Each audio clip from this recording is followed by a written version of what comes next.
Hello my dears, मैं हूं निज़ाम और आप देख रहे हैं हमारे यूट्यूब चैनल RCT अगेन। मैं तीसरा सेट आपको लेके आ गया हूँ, क्लास थर्ड। ये हमारा पार्ट 3 है। एक तरीके से देख लेते हैं 41 नंबर क्वेश्चन से।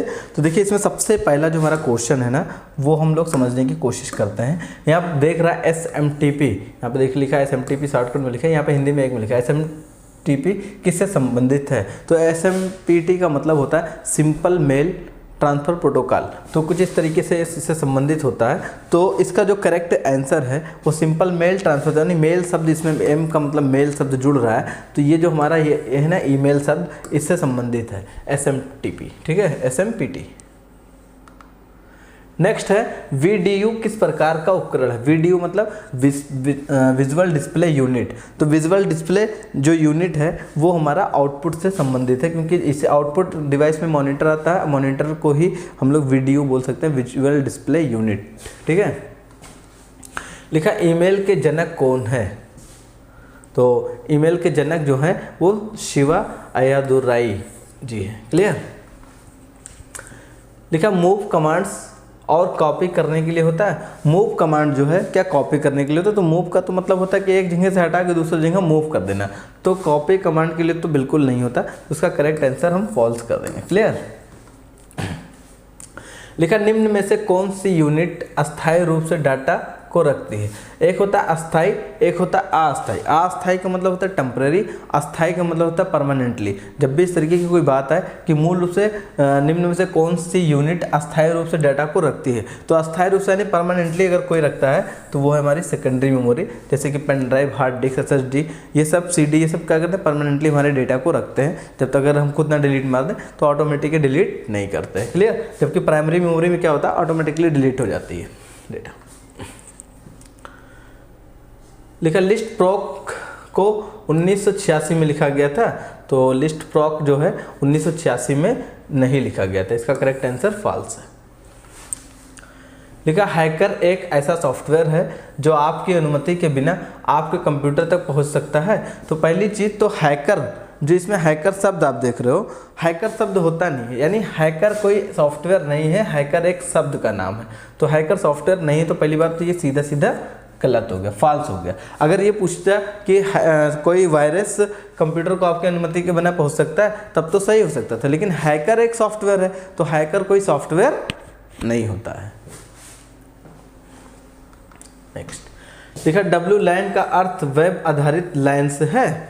तो इसका जो करेक्ट आंसर है 48 का, वो है आपका B, यानी फॉल्स है। यानी ये होता है वायरलेस लोकल एरिया नेटवर्क। तो इससे संबंधित, लाइन से संबंधित नहीं है ये।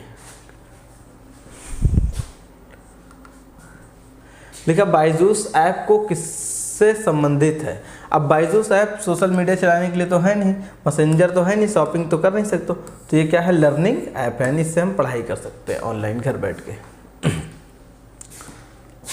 अगर हम बात करें लिब्रे ऑफिस कैल्क में, कैल्क मतलब एक्सेल को इसमें कैल्सी कहा जाता है। G7 का मतलब ये है कि G कॉलम और 7 नंबर रो। सेल को सेलेक्ट किया जाता है तो होम टैब में क्लिक करने पर क्या होगा। तो होम टैब पे जब आप क्लिक करेंगे तो गो टू 7, यानी A7 होम टैब पे जब आप क्लिक करेंगे तो इस सेल का एड्रेस शो करेगा, यानी सेल का एड्रेस क्या है, A7। ये है 50 नंबर क्वेश्चन का C करेक्ट आंसर है। लिखा क्या नेट बैंकिंग के साथ एक नई चेकबुक बना सकते हैं। तो अगर नेट बैंकिंग की बात करें तो नेट बैंकिंग इसीलिए होता है कि आपको बैंक ना जाना पड़े, आप बैंक का सारा काम बैठ के घर से ही कर सकें। चाहे ATM आपको इशू करना हो, नया चेकबुक इशू करना है, पैसे ट्रांसफ़र करने हो, इस तरीके से NEFT RTGS कुछ भी करना है, आप सेल्फ नेट बैंकिंग के एड्रेस में तरह तरह के सर्विस का लाभ उठा सकते हैं। तो बिल्कुल हम चेक भी बना सकते हैं, ठीक है।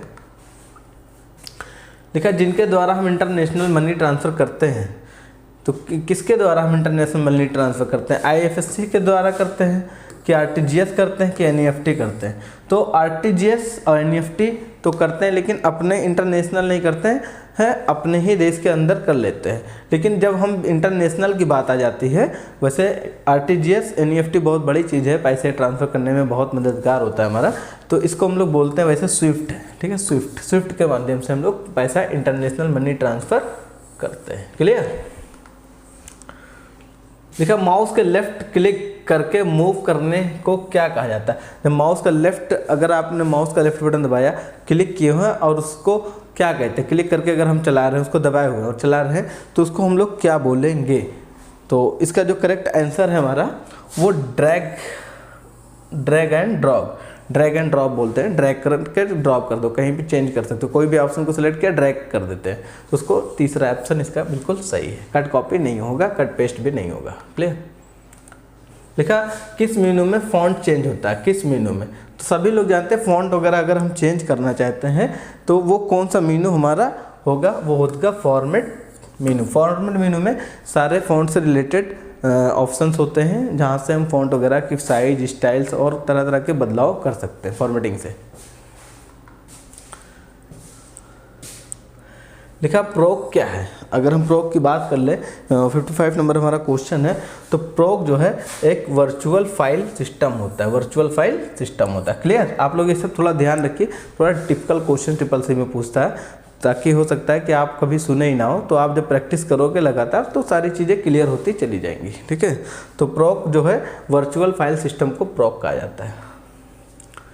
लिब्रे ऑफिस कैल्क सी में डिफ़ॉल्ट रूप से रो और कॉलम कितने होते हैं? डिफ़ॉल्ट रूप से यानी पहले से ही रो और कॉलम की संख्या है। जैसे हम लोग एक्सेल में काम करते हैं ना, तो ये खड़े खड़े जो लाइन होते हैं, इसको हम लोग क्या बोलते हैं?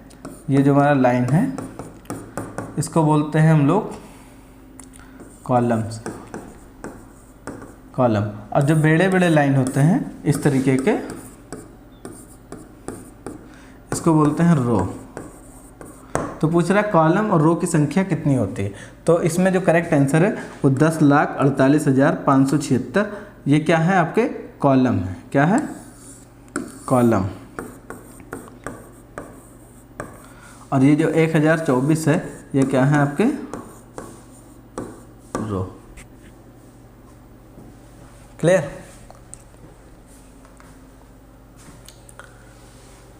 उसके बाद में लिखा है एक खाली लाइन को पैराग्राफ कहा जाता है, तो इसे खाली पैराग्राफ भी कहा जा सकता है। तो इसका करेक्ट आंसर खाली लाइन अगर है तो हम वहाँ पे एक पैराग्राफ उसको बोल सकते हैं। क्लियर? 57 नंबर का ए बिल्कुल सही है।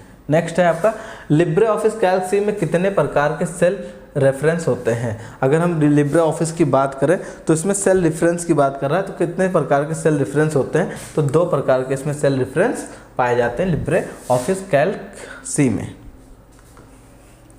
लिखा, किस शॉर्टकट का कॉम्बिनेशन का अलग प्रभाव होता है? किस शॉर्टकट का कॉम्बिनेशन का अलग प्रकार होता है? अगर शॉर्टकट की बात करें तो सारे तो अपने आप में शॉर्टकट हैं, लेकिन अगर इसकी बात करें तो डी जो एक कंट्रोल जो होता है, इसका एक अलग ही तरीके का प्रभाव होता है। यानी कंट्रोल के साथ में बहुत सारे यूनिक शॉर्टकट्स बनते हैं जो बहुत ही ज़्यादा काम आते हैं। ठीक है? तो कंट्रोल बटन इसका करेक्ट लिखना है। लास्ट जो है आपका क्वेश्चन है आज का, इसके बाद हम फिर 20 क्वेश्चन नेक्स्ट डे आपको देंगे क्लास 4th में। ओके? यहाँ पे लिखा क्रिप्टो करेंसी वापस ले। अगर क्रिप्टो करेंसी में वापस लेना तो हम किसके थ्रू ले सकते हैं वापस? तो यहाँ पूछ रहा है क्रिप्टो एटीएम से, या ट्रांसफ़र बैंक अकाउंट से, या फ्रॉम क्रिप्टो वॉलेट से, या फिर ऑल। तो ऐसा कुछ नहीं है। अगर आपको क्रिप्टो करेंसी वापस लेनी है तो आपको क्या करना है? ट्रांसफ़र करना पड़ेगा बैंक अकाउंट के माध्यम से। इसका करेक्ट आंसर बी है। इस तरीके से आज का जो हमारा ये लाइव क्लास था वो सेशन कंप्लीट हुआ है, और हम नेक्स्ट वीडियो में आपको 61 से 80 नंबर क्वेश्चन तक आपको देंगे। आप इस सारे क्वेश्चंस को नोट करिए, कॉपी में नोट डाउन करके इसको तैयार करिए और इसका टेस्ट दीजिए, और आप खुद से जज करिए कि हमारा कितना नंबर आ रहा है।